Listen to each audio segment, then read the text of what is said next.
first step before anybody else in the world believes it is you have to believe it. I'm motivated by fear. Fear. You know? Fear of what? Fear of fear. I hate being scared to do something. Yeah. I hate that feeling of the feeling that I had before I had a meeting with Quincy Jones, because it was really Quincy Jones and a guy named Benny Medina and Jeff Pollack came with the idea for the Fresh Prince of Bel-Air. And I hated being scared, you know, that I didn't want to even take the meeting. Yeah. There were opportunities during when I my first year as a rapper. Bill Cosby and the people on the Cosby Show had seen my music video and called me to be a character to come and try out for the Cosby Show. And just every time it was set up, for some reason I couldn't make it. The fear of fear. The fear. I just hated that, being scared to do something. And I think what developed in my early days was the attitude that I started attacking things that I was scared of. Eddie Murphy is funnier than I'll ever be. Denzel is more powerful than I'll ever be. I think that my strength is I can do everything well. You know, I can do a little bit of everything, and that's what I concentrate on to be my strength. I'll never be able to compete with Denzel on that pure level. Actor as a pure, you know, it's like power. It's just, you know, I feel that I'd have to completely dedicate my life to that to even come near being able to compete on that level. There's moments that I watch with Denzel, and I look at it, and it almost makes me mad. You know, I'm like, how does he know that? How did, you know, like the choice in Hurricane with the phone. You know, when he put the phone on the glass in Hurricane, but he chose not to audibilize. Yeah. You know, I was like, so you're watching. You know, I mean, it's just where did that come from? Yeah. You know, and I mean, just and you know, it came genius. From him, not from someone else. Absolutely. Yeah. It's just, I mean, he was just his there. Own genius that made him understand absolutely. That. Yeah. You once said also that Robin Williams is a career. Absolutely. That's worth paying attention to. Just the eclectic nature of from comedy to drama. To, of his choices.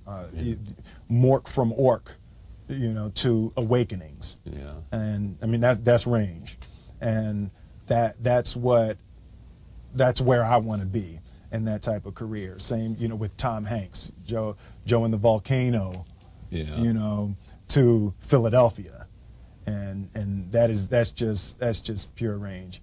Having finished this film, tell me how it changed you. What did you come out with? The experience beyond giving a performance of your life, and the experience of diving into the life of a living human being, but coming away with some sense of this was a very special man, and I have to rise to the occasion and not disappoint not only him and his family, but billions of people who care about him because of what he was. Absolutely. I think having the opportunity to study greatness, you know, an exhaustive study. You were doing that. Oh yeah, you were taking those punches. Oh yeah, no, there's a. Anytime you have that opportunity, there are certain intricacies that will make clear who you are. It becomes that much more clear who you are in comparison to the individual that you're playing. For me, it made it very clear who I am. I've been to my physical and emotional and spiritual and financial ends with this film. The definition of who I am is very clear to me, and it also redefines who I want to be, in that I know for a fact that I'm stronger than I thought I was.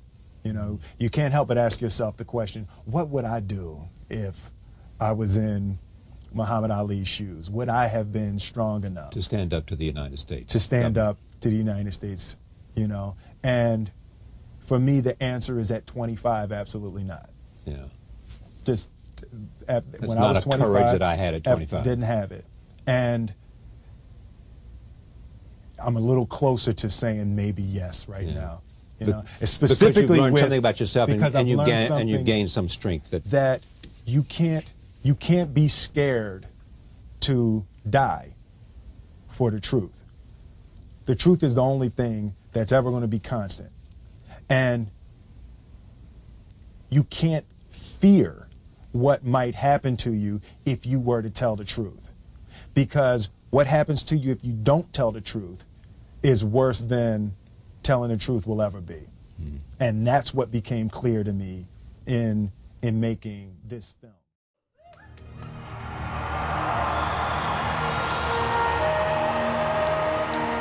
They said it was impossible.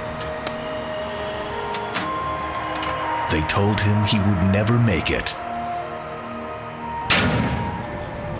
Let's do this. But one man dared to dream.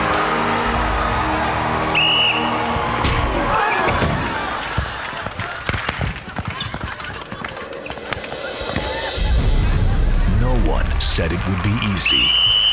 Goaltend! What? Oh, who? On him. That's a Gatorade jug. Play ball! Hey, coach, it's not fair. You know what's not fair? Being born without sight. Foul, foul, foul. One man foul. helped him discover that anything is possible. You know, maybe they're right. Maybe a blind man can't be a referee. You can do this. Now get out there and do your job. You're right. I can do this. You are the best friend I have ever had. You're not here anymore, okay. That true vision lies within. Foul!